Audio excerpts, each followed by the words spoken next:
You're listening to the Huddle Up Podcast with Chad Jensen and Zack Kelberman. Join Broncos Country's deep divers at milehighhuddle.com and sound off. And now it's time to drop some knowledge.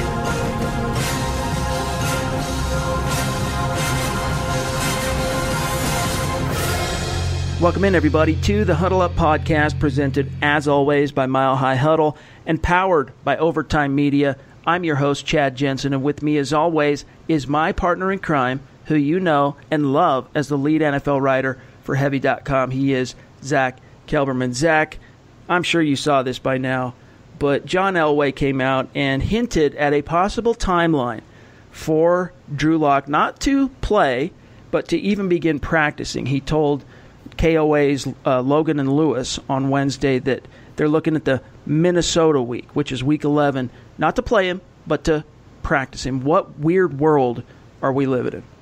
I don't understand it, and it makes it weirder when you hear Vic Fangio talk about possibly putting Locke on injured reserve. It just shows, again, there's an apparent disconnect at the top. And we were talking about the Colts a couple weeks ago on the pod, or recently, about the opponent the Broncos were playing, and how their GM and their head coach worked in harmony. They were very much in sync. I don't really see that with the Broncos. I still see it as Elway's baby. It's his team, it's his squad, and it's his final decision. I don't agree with slow rolling the process that slowly and dragging it along. By the time Locke is ready to play, he's going to have, a couple weeks of audition time? It's not enough. He's been healthy. He's healthy now. He's raring to go. Put him out there. I still and won't understand the way they've handled Locke since the moment they drafted him, Chad. Elway spoke to, he brought up the bye, and he basically said that, look, we don't want to waste a practice week because we don't do anything on the bye. We view that as a waste, which is true in terms of, that's a week where the players get to rest and recuperate. They do practice, but it's, I think, twice a week and 2 times for the week, and it's very much walkthrough type of stuff. It's not the intensive work week that the team has on a regular scheduled game week. And so Elway pointed to that, and it's like, okay, well, we understand that, but you could activate Drew Lock for practice today, and guess what? If he's on the 53-man roster, he can practice unlimited. There is no timetable. This 3-week window that Elway keeps talking about as governing the decision-making on this whole thing, and even Vic Fangio talked about it on Wednesday, we don't want to start the clock yet. We want to wait to start the clock. Why is there a clock? Zach, the only reason that the 3 weeks is there per NFL rules is that if an NFL team wants to designate or is thinking about designating a player to return off injured reserve, they practice them. From the first day of practice, they have a 3-week window with which to then either activate them to the 53 or keep them on injured reserve, and they're done for the season. The only reason that 3-week window would bother you is if there's any reason whatsoever you're still doubtful if that player's ending up on the 53. If you knew for a fact, just like with Tim Patrick, they know Tim Patrick's going to the 53, so they're starting the clock now. Why are they still doubting whether or not to put Drew Lock on the 53? He's healthy. Right. I don't understand it, and I've seen it on Twitter. People have messaged me, in replies and saying this theory. It seems like the Broncos have soured on Drew Lock or had a change of heart on Lock, since they drafted him. I don't really know that's the case, but it is curious as to how they're bringing him along. He went from being the potential savior of the franchise to being buried behind Brandon Allen, Brett Rippon, and not even getting on to practice. I don't understand the mindset with which he's building the hope of the future of the franchise. He's managing Locke. It seems like they're willing to give Brandon Allen a shot. They're trying to capture lightning in a bottle with a former Rams cast-off, thinking they have something there. When you have a guy you just traded up for who has every physical skill set, every box check there.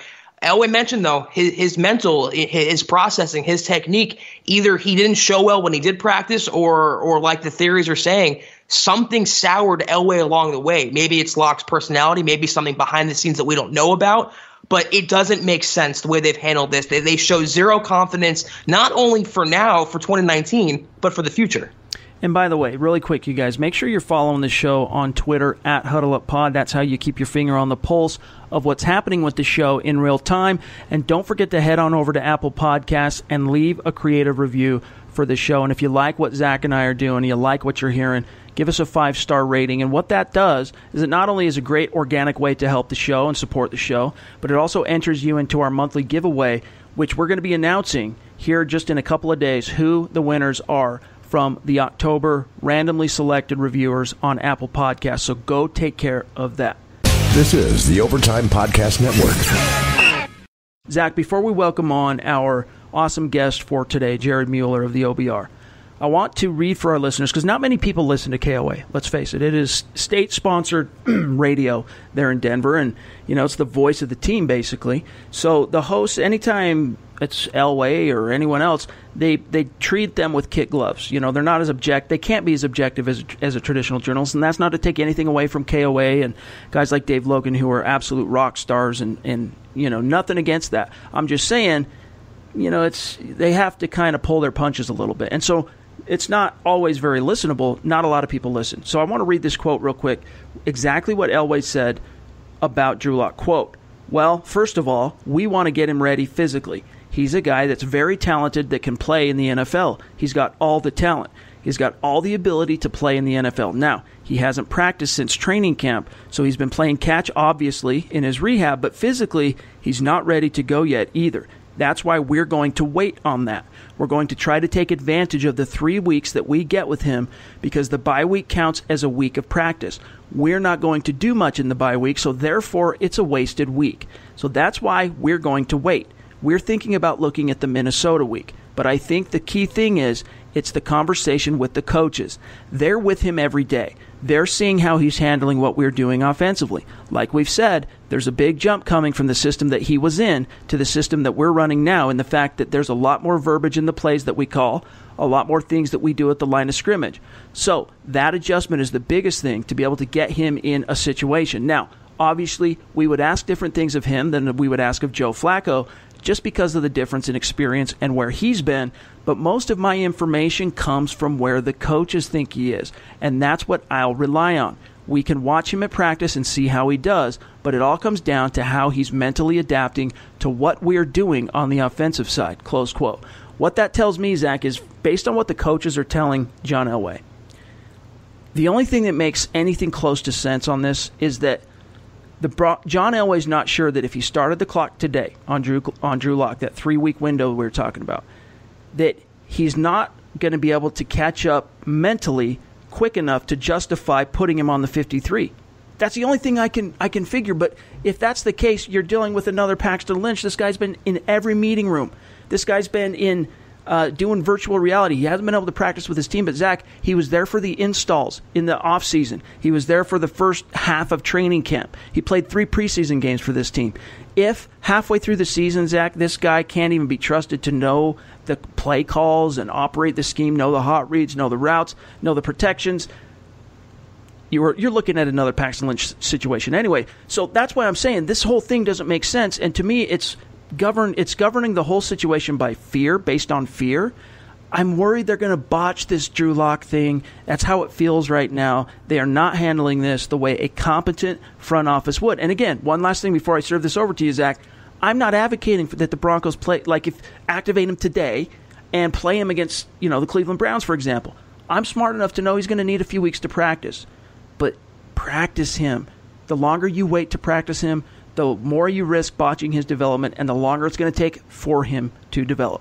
First of all, I don't necessarily believe Elway when he says he bases his decision on the coaches. It's Elway's call, and he makes his call. He'll confer with the coaching staff. And by the way, if he's taking his cues from a defensive-minded rookie head coach in Vic Fangio and a rookie coordinator in Scangarello, it's not the most experienced buoys to lean on. So I don't really buy that at face value. But what message does this send in Drew Lock? We're so scared you're going to mess up. We're not even letting you practice, even though you're fully healthy. Even though you came out and said, I'm ready to go whenever you're ready to play me, we're not ready to even have you on the practice field. I don't buy the fact that he's Paxton Lynch. Let him go out there and take one regular season snap, play one game, and let him sink or swim on his own volition here. But I mentioned this on Twitter. They have botched this lock thing from the get-go, from putting it behind Kevin Hogan to publicly talking about his lapses with his mental processing and his technique and his footwork. I mean, Elway's taken a strong, rigid stance against Drew Lock, the same way Fangio took that stance against Von Miller. And as a player, it doesn't really send a comforting message. It wears you down. It's almost an adversarial approach you're taking with your own player. I don't know why. I can't explain it. I would have him on the practice field. I'm with you. You can't start him on Sunday against Cleveland. You have a bye coming up, but get him out there in the mix. Get some confidence going. Get some excitement and hope and passion going. You haven't had it all season. This is your opportunity. That Flacco injury, quote unquote, that was a gift. That was the biggest blessing they could have got, and they're just spoiling it. I don't understand it. I know. And I'm with you. He's not Paxton Lynch. I'm actually not worried about that at all. Okay, I've been around. Even the one time I was around him in person, the dude is not, goofball, happy-go-lucky space cadet Paxton Lynch. This is a very smart, sharp, whatever phrase you want to use to describe kind of a work or a force of nature, a force to be reckoned with is kind of what I'm looking for here. He's legit, and he's got the talent to back it up, and it's just a matter of. He's got to be asking himself at this point, Zach, like, what did I get myself into being drafted to Denver? Because this is the weirdest. I've been telling everyone I'm good to go for a couple weeks now. Like, I'm fine, you guys. I thought I was your future franchise quarterback. Now the starter's gone down. There's no urgency to get me on the – what in the heck is going on? And it really doesn't make any sense. You guys, we wish we could help you make heads or tails of it, and we try to in these conversations Zach and I have. But unfortunately – it doesn't really stand to reason. The only explanation, Zach, is that Elway is still being governed through some kind of rubric of post-Paxton Lynch, post-traumatic stress syndrome. It really has to be that. But like I mentioned, if you're still making long-term decisions 3 years later about a player that you busted on, you don't deserve to be in that position to make those decisions. Locke has that it factor. He has that confidence. He has that alpha mentality. Right away, he is not Paxton Lynch. He's not playing Fortnite. He's not playing Madden on the Xbox. He's actually in the building early. He's leaving late. He's putting the work in. He's used to being coddled. I understand that at Missouri. He was the big fish in a small pond. But now he's too small a fish in a big pond. You got to kind of play into that and keep his confidence up. It took a hit physically with his thumb, and he's been out of the picture. He wasn't feeling great about that. But now he has a chance to stake his claim as the Broncos starting quarterback. And the Broncos should be unified in building him up and boosting his confidence and his morale, getting him on the field, getting him around teammates, and not saying, oh, you're stuck behind Brandon Allen and Brett Rippon, even though you're a second-round pick, a potential first-round pick who we almost traded up for in the first round, traded up for you in the second round, but we're going to bury you and bury you and bury you. It's just not conducive to developing or maintaining a starting quarterback in Denver, and that's exactly why they've had a revolving door since Peyton Manning. The common denominator is Elway. You just have to question Elway at this stage. I mean, not just because of how bad the team has been over the last 3 years, plus 3.5 years now, but these decisions, it doesn't hold up. It doesn't stand to any form of reason. There's no logic there. The rationale, a sane person can't make heads or tails of it, which means it's being governed by some form of irrational emotion. And that's when you have to really question who is at the helm of this team. But we digress. Today we are excited to talk a little Browns-Broncos, and let's not forget, the Browns came into Denver last year and beat the Denver Broncos, so this is no walk in the park, even though the Browns are coming into Denver in Week 9 at 2-5, and the Broncos are 2-6, and the Broncos are playing Brandon Allen. Like, this is going to be I don't know. It could go either way, but we want to get the inside scoop on what's happening with Baker Mayfield, the coaching situation, all those star players that seem to be underperforming with Jared Mueller. We're going to get to that here in just a second. First, we're going to take our only break of the day. We'll be right back. This is the Overtime Podcast Network. All right, and joining us now, we're really excited to welcome in our guest for this week's Behind Enemy Lines segment. He is Jared Mueller. You can find him on Twitter at Jared K. Mueller. He covers the Cleveland Browns for the OBR.com. Jared, how are you? Thanks for joining us. We know it's your birthday, so we got to welcome you and also wish you happy birthday. Hey, I appreciate it, fellas. It's good to be on with you guys, and looking forward to covering a Browns game that doesn't look like it hopefully will be a blowout full of drama against one of the best teams in the league, which has been what this season has felt like, starting off such a high note with a lot of hype, and unfortunately has been a downward spiral at some level through the first 7 games, even after their bye week. What do you attribute that to? And before you answer it, I think all of us, including even Zach and I, we were all sucked in hook, line, and sinker on the Browns. This is a team that's finally figured out how to turn the ship around with the new GM, and they make an exciting, kind of, I wouldn't say controversial, but not the expected hire at head coach. Do you attribute it to simply one of the main tropes I've heard lately on the national stage anyway, Jared, is that they made a mistake not keeping Greg Williams as the head coach, and that from a discipline perspective and just an organizational, minding the P's and Q's perspective, it's kind of allowed things to go off the rails with Freddie Kitchens, who is, let's face it, the epitome of inexperience when it comes to this magnitude of duties. Yeah, I mean, I think the hiring of Freddie Kitchens really was a fear-based hiring. That doesn't mean it was a bad hiring, but the worry the Browns had would be is they hired somebody else. Even if they kept Kitchens around for a year as an offensive coordinator, he would be gone as kind of that next big name. And so they hired him knowing he had never been a head coach at any level and knowing that he was probably a year or two away. The reality with Greg Williams is the bluster and the noise of Greg Williams is much better as a soundbite than it is as a coach, as a leader. In a lot of ways, the team really tuned him out, at least all that bluster and all that yelling late in the season last year. Even as they were winning, it really was something where Greg Williams was more of a figurehead. He was the noise. But a lot of the work was really being done by the players in the field, by people like Kitchens and some of those kind of people. And so Greg Williams got some credit that maybe he didn't deserve. But Freddie Kitchens, if the hire was made for this season, was a poor hire. The hire was really made for the long term. And so I really, as someone who covers the Cavaliers as well in Cleveland, it's a lot like David Blatt, who was hired before LeBron James returned.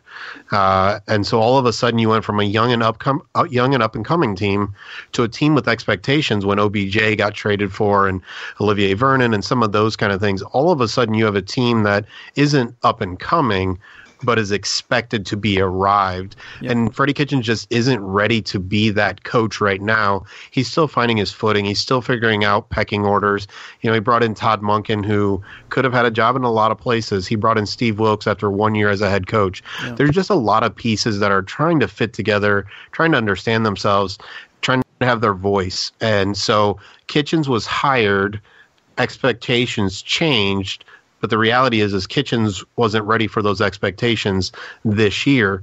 To expect him to be is kind of silly. There's no consistency. There's no continuity, and he's new at this. So I think all the talent in the world was there, but the coaching just isn't ready yet for the stage that they were placed on. And then you add to that all the talent. They had a lot of high-profile games, Rams, Ravens, Niners, Seahawks, Patriots, back to back that, they won one of those. And so you put all that together, and it looks like a 2-5 team with a lot of talent that isn't playing well, that many people had playoff expectations for. And so you can place it the blame in a lot of places, but hiring Kitchens can be blamed if you're only worried about this season. The reality is the Browns are worried about the next 5, 10, 15, and 20 and hope they maybe finally found a coach that they could give 5 years to. Jared, Chad kind of touched on it, but I was a huge Baker Mayfield guy coming out of college. I still am a big Mayfield guy. I was also one of the people who was, buying into the Browns hype this offseason, the super team they had put together. But it really hasn't come out in the results. Like you mentioned the record, you mentioned how inexperienced the coaching staff has been. But what is going on with Mayfield this season? Is it a regression? I understand the offensive line is kind of shoddy, but Mayfield hasn't really looked that, dynamic as he did last year. And now we saw today in his press conference, he kind of cracked in front of the media. What is the biggest problem with Mayfield in that offense with so much talent and so much expectation? So I have to preface that to say my full-time job, I'm a mental health professional. So I put a lot of emphasis on how the brain works and how feeling and thoughts and all of that kind of stuff goes together. And when you watch Baker Mayfield, you watch a quarterback who is not comfortable with his line. And so obviously the Sam Darnold seeing ghost things became a big story. But with Baker, you actually see him leave clean pockets far earlier than he needs to. And so he's rolling right. His completion percentage drops dramatically when he does that. There are a lot of things that I think are happening mentally for him. All of a sudden, he went from, at the end of last year, it was him and Freddie. They were fighting together. They were in charge. Everyone followed Baker Mayfield and Freddie Kitchens. This year, you add OBJ and Jarvis, who now are best friends, right, or have been best friends for a long time. You add in a Todd Monken. You add in Freddie's other responsibilities as head coach. And Baker just doesn't have that level of confidence. He went from having 3 solid to great middle of the offensive line guys to having 2. His tackles weren't that good last year, but he knew that he could rely on those guys in the middle. All of a sudden, you trade Kevin Zeitler for Olivier Vernon, and Baker now has 2 guys he can rely on, but he can't rely on that middle always being solid for him to step up into. And so there's just been a lot of things where he's adjusting to trying to force feed OBJ, trying to deal with a Freddie Kitchens, Todd Monken style of offense that really has some clashing to it. Trying to deal with who's in charge and who is leading. There's just a lot of things going on there. I don't see them to be physical. I see a lot of them being mental for him. And in the last few weeks, we've seen him really fight. You can watch his feet where he looks like he's getting happy feet and he wants to start to roll out right. And he plants himself and he makes the throws. So we're starting to see some of that come around where his accuracy is improving, his ball placement is improving, those kind of things. So we're seeing some improvement there. There was just a lot of changes from year 1 to year 2 that made him far less comfortable with the offense. You hope that he turns it around because, I mean, he was just such a – I loved his story. First of all, coming into the draft, as a walk-on, goes on to win the Heisman, ends up becoming the first overall pick after entering the pre-draft season as, kind of viewed as maybe a early day 2 type of quarterback, and ends up going number 1 overall when John Dorsey just falls in love. And we know on our end, by the way, Jared, that the Denver Broncos were absolutely in love with Baker Mayfield, and if he would have been there at pick 5, that would have been the pick. But, of course, it wasn't meant to be. So we do, I mean, in a general sense, we want to see him turn it around. And we're really interested to see how he performs against this Vic Fangio defense on Sunday, which hasn't exactly been the problem, with the exception of 3 games in which the Broncos went into the final 2 minutes with a lead, and all they needed was 1 stop, and they could get off the field with a victory. And in all 3 cases, week 2, week 4, and then last week against the Colts, Fangio's defense, one lapse or another, and it leads to, the last-second field goal, and the Broncos, there's conceivably could have 3 additional wins at this stage in the season, but that's just not the way it's shaken out. And I look at the statistical head-to-head comparisons between these 2 teams, and it's remarkably, it lines up quite a bit, especially on the offensive side. But let's turn the page to the defense, Jared, and tell us what's going on there, because statistically they're not exactly blowing the doors down, but they're number 1 against the pass, number 7 against the pass, averaging 22.1 yards. They are ranked in the top 10 in sacks with 22, which is led, of course, by Myles Garrett's 10. They are in the top 6 in third down percentage, and yet you go down a little bit farther, and in the red zone percentage, they are bottom 3rd in the league. Yeah, I mean, the interesting thing with the Browns defense is consistency has been lacking. And so you look at those sacks, and obviously Myles Garrett having 10 is great, and he's had a very good season so far. But the Browns defense has waxed and waned. They look amazing. All of a sudden there's a turnover by the Browns offense. The defense comes out and is able to force the opponent into a 3-and-out field goal attempt or some of those kind of things. And then you have these drives where they're just getting shellacked, whether it's Derrick Henry screen for 80-some yards. Matt Breida, their first offensive play by the 49ers in these huge gains. And so you see this, again, this inconsistency, which isn't surprising. Many of the players who are still there from last year, which is a lot of them, are going from Greg Williams, man up, attacking style defense to Steve Wilks, more zone prevalent defense. And so there's some of these inconsistent matches. He was a surprise pick, honestly, for defensive coordinator. When you look at Denzel Ward, who is their number one corner and best as a man press corner, even though he's a smaller guy, he's a press corner to a T. Doesn't really fit this off-man zone coverage that Steve Wilks has run more than almost anybody in the league. And so they actually played better on defense, especially against the pass, when both Denzel Ward and Greedy Williams, who are better man defenders, were out with hamstring injuries. You had Terrence Mitchell, you had TJ Carey, or Jermaine Whitehead, and a few Morgan Burnett, and a bunch of random kind of guys that fit a little bit better into Steve Wilks' system. And so it's also why you saw Jernard Avery, who was a John Dorsey quote-unquote steal last year as a fifth rounder, get very few snaps in the first 7 games and then get traded for a draft pick 2 years away to the Philadelphia Eagles. So fit to scheme, unfortunately, is becoming a problem on defense. And so that explains a lot of the consistency issues that the Browns have had, the big plays that have just kind of come up. And then you have the offense. They're not playing well together, and so the offense is turning the ball over at an alarmingly high rate. Defense is on the field longer. They don't have a ton of depth of quality players. So all of that is working against the Browns defense. Last week against the Patriots, a few things that we saw from the cornerbacks that really were troubling were on 3rd and 3, 3rd and 4, they had cornerbacks in off coverage and bailing on 3rd and 3 and 3rd and 4. So they're already 5, 6, 7 yards off, and they're bailing at the snap of the ball. Now, the footing wasn't great because of weather, but there are some things with the scheme and fit with Steve Wilks that are concerning, because overall, there is a ton of talent on that roster. Demarius Randall at free safety, Joe Schobert, linebacker, the front 4 with Sheldon Richardson coming in, Olivier Vernon, Myles Garrett, and then Ward and Williams. There's a lot of talent on the defense, but fit with the scheme, unfortunately, is becoming another issue.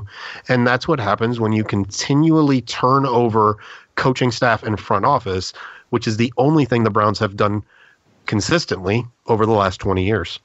Now, piggybacking off that question, this is a game that the Browns are favored on the road. I believe they're a road favorite. The Broncos are underdogs, but it's a battle of two true struggling teams. It's a coin flip game that can go either way. To give a little scouting report to Broncos fans, Jared, what's one reason that you would see the Browns winning this game, and what's one reason you see them losing this game? What are the weaknesses and strengths that Broncos fans and Broncos players should look for on Sunday?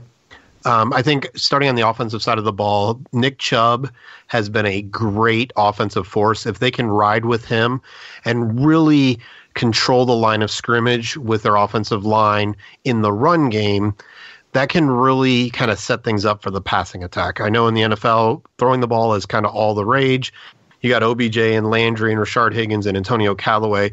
The Browns have a lot of talent at receiver, but the reality is their offensive line, Joel Bitonio and J.C. Treader, are their only, what I would consider, and probably Pro Football Focus and others would consider, good to adequate or better pass blockers. So where you're going to see some concern would be if you're getting into some kind of shootout, or that the Browns just get pass happy because they have all of those weapons. I think on the offensive side, those are the things that you're going to kind of look for is, are they able to control the game with the run?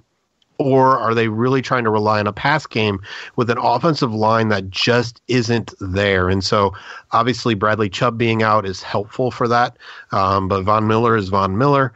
So on the offensive, those are kind of the things that I would look at is what is the run pass differential? And then on the defensive side of the ball, if I'm a Broncos fan, I'm hoping that my team is just consistent. Keep doing what you do and see if the Browns break for one or two really long plays because Wilkes brings pressure, or Mac Wilson, the rookie linebacker out of Alabama, gets out of position, and all of a sudden, that running back, that receiver, whoever, is just wide open down the field for that 60, 70, 80-yard touchdown. And so really for the Broncos, I would say hoping that their offense is kind of boring, kind of doing the same thing, just kind of pounding away, finding those little niche times to take those shots, to knowing that the Browns are coming with some aggressiveness, throw that screen that seems to be open. So that's really kind of where the winning and losing is going to happen for the Broncos with the Browns defenses. Don't try to, outmuscle them all the time, any of those kind of things. Just keep doing what you do. Don't get too creative, and the Browns will likely screw up enough to give you guys a chance. By the way, Zach, you were right on that. The Broncos are 3-point dogs right now at home to the Browns. And Jared, not everyone's big prediction guys. On one hand, if you have a prediction, the way you see this game unfolding, we'd love to hear it. Not necessarily a score prediction, because that can go, a million different directions, but just a win-loss. And not only that, but we're curious to know, I like asking this question of every guest we have on that covers a different NFL team, what the view from your city is on this Denver Broncos squad that's gotten out to a 2-6 start under first-time head coach Vic Fangio. Joe Flacco, as you probably know by now, has got the neck injury. He's not the starter this week. It's going to be Brandon Allen making his first NFL start. And in fact, the Denver Broncos are officially the first team in NFL history to go into a Week 9 matchup without a quarterback who has played a single snap in the NFL, which is kind of crazy. But your view on the team, or what the view on this Broncos squad is from Cleveland, and just how you see this thing unfolding. So the view from Cleveland is, first of all, there's a lot of bias, obviously. There's a lot of things about that uniform that from my childhood is hard to overcome. Right. And it starts with the guy running the show there, right? Yeah. But really, it's starting to become this thing where there's a feel that things won't turn around until John Elway no longer is making the decisions. And so, and then the second part is, Vic Fangio was a very good number 2. He's a great defensive coordinator. But one of the things that I'm really big on, and there's no answer to it, is being a great offensive or defensive coordinator seems to mean almost nothing when it comes to becoming a great head coach. The correlation there doesn't seem to be a direct fit, but who gets hired? The best offensive and defensive coordinators. So I think the question becomes, is Vic Fangio a great number 2? What is he going to be able to be as a head coach? But in the end, John Elway has seemingly made poor choices at the quarterback position. When they brought in, could laugh a little bit, right? Like, we knew that wasn't going to be a good thing. And so it looks like a team that's in transition. Not sure they're going to make it wherever it is with John Elway making those decisions. Beyond that, the defense looks like a great defense. But again, in that transition of where are they going to be when they're able to be competitive? How old will Von Miller be? What are they going to do with Derek Wolfe? Some of those types of players, it seems like maybe they're caught in the middle a little bit there, which I think is why when I look at this game, I would bet your money, a little bit of your money, on the Browns winning that game. They seem to have more purpose to where they need to be this season, and this game is important in that process than I think the Broncos do. Now, moving to Brandon Allen, and then next week or the week after, we think Drew Lock will be starting. And so I think there's just more of a purpose to this game for the Browns. And for the Broncos, this is kind of that speed bump along the way to something else. And so score-wise, I could see the Browns winning 17-14, and I could see the Browns winning 35 and really trying to put their offense kind of in fast gear, and winning 35-20. So wherever it goes, I just think I think each team has a different kind of goal in mind, and this game means something different to both. I think Broncos fans would be stunned if this team, especially with Brandon Allen at quarterback, if they get to 20 points, that everyone will be stunned. That would have to mean the Broncos defense scored. But yeah, I mean, and by the way, which is likely. No kidding, the way they've been giving the ball away. But I don't know if you caught this. John Elway, this was making the rounds in the headlines on Wednesday. But John Elway basically said that the timeline for Drew Lock, they're not even going to bring him back to practice until week 11 after the bye. So the bye is week 10, and then they're not even going to bring him back to practice. Mind you, he's been on IR since since the season began. He injured his thumb the third preseason game. So he hasn't practiced. He's been eligible. He's been healthy for a couple of weeks and eligible to practice since week 7. The Broncos have sat on it.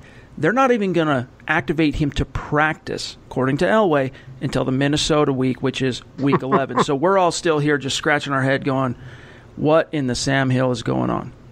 And that's got to be tough for. I mean, obviously, I've been covering the Browns for almost a decade now, and so I know what those seasons are like. And it's tough because then you're starting as a fan, as a media, and even as a player, just looking for little rays of hope. But again, for those kind of middle of their career veterans to put their bodies on the line for a team that isn't focused on winning now and isn't really focused on even developing certain players or giving them a chance to develop, it can be really, really difficult for the psyche, especially, it's starting to be November, starting to think about Thanksgiving and Christmas and all of those kind of things. So it'll be interesting to see how Fangio can motivate a team when the front office seems to be demotivating them with some of their decisions. Well said. Well, hey, thank you so much, Jared, for joining us here and making time for us this evening, especially on your birthday. Make sure, Broncos fans, you get out there and you follow Jared Mueller on Twitter, at Jared K. Mueller. Jared, thanks again for joining us. We look forward to hopefully having you on the show on down the road. Sounds good, gentlemen. Thank you for having me on. This is the Overtime Podcast Network.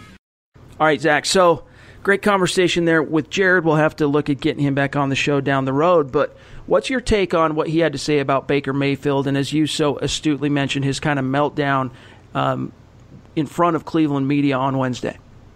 Yeah, Baker's definitely frustrated, and I feel like it's one of those games where it's going to go one of two ways. They're either going to use that as motivation and just curb stomp the Broncos, or they're going to implode more, and the Broncos are going to pull off an upset victory at home. It's one way or the other, but there's enough talent on that Browns team, and Baker Mayfield's a good enough quarterback where if they can protect him against the Broncos pass rush, no easy feat against Von Miller, but if they can, this is a team and an offense and a run game that can put up points, and you have to wonder, do the Broncos have that firepower to match? With Flacco, they didn't have it. I don't think with Brandon Allen they're going to have it. So if the Browns offense semi-clicks in this game, if Kitchen settles down as a coach and Baker Mayfield gets protection, it actually could be a long afternoon for the Broncos, based on what Jared was saying. Yeah. You just have to wonder. I mean, he didn't sound too worried about the Browns choosing not to keep Greg Williams as the head coach, even though he had a winning record as a head coach for the Browns last year once he became interim head coach. We've talked about this privately before, but I think this is one of those situations where you very much have the inmates running the asylum, if you will, because Greg Williams, obviously a defensive czar, everyone remembers him from his involvement in Bountygate back in New Orleans. He's, as Jared said, he's a blusterer, uses a lot of foul language, yells a lot. He's a disciplinarian, though, and the players feared him, okay? They do fear him. The players that play for him fear him. There was an air of, accountability and discipline that came with not only his defensive scheme and the X's and O's on game day for that defense, but just overall, they feared him. Whereas with Freddie Kitchens, he might have a sharp offensive mind and he might have a unique and special relationship there with Baker Mayfield, but some men are just not cut out to be organizationally competent in terms of minding the P's and Q's, managing other grown men, aside from also coaching, teaching, scheming, and all that goes along with it. It's a really difficult job, and not very many people can do it. And I just think that they probably would be in a better situation this year if they just would have said, you know what, Greg Williams, even though he's been a failed head coach in the past, he finished this season with the winning record as an interim head coach. We're going to roll the dice, see how this combination works out, at least for one more year. What would they have had to lose, Zach? I'm not going to lie. When Jared was breaking down some of Kitchen's faults and his criticisms, the first name that popped into my mind was Vance Joseph. It was the same kind of scenario where some coaches are just better at being coordinators than being head coaches, and Vance is not even a good coordinator.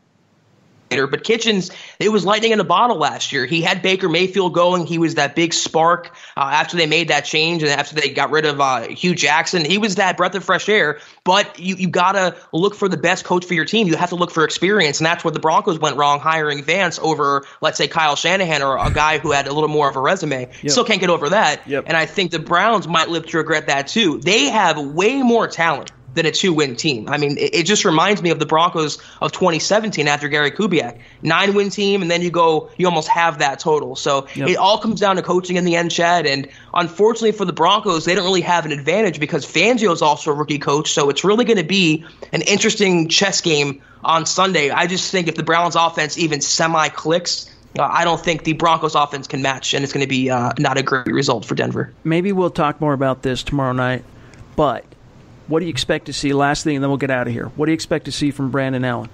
Competency, mobility, him standing in the pocket, be able to move if pass rush comes near him. I'm not looking for him to throw 400 yards and 4 touchdowns. It's going to be probably a run-oriented attack, a lot of Phillip Lindsay, a lot of Royce Freeman. But if he can just make some throws in the pocket and he can just bring some spark to this offense, that's really all we can hope for, Chad. This Browns defense is very opportunistic. They can be had, but they're very rangy. They're very fast. They hit hard. Allen has his work cut out for him. But if he can just make some throws and he can move around in the pocket, and we can see once and for all whether it's a Flacco problem or a Scangarello problem, I think it's going to be the former. And Scangarello's play calling, I think, will work better with a younger quarterback with more mobility like Allen.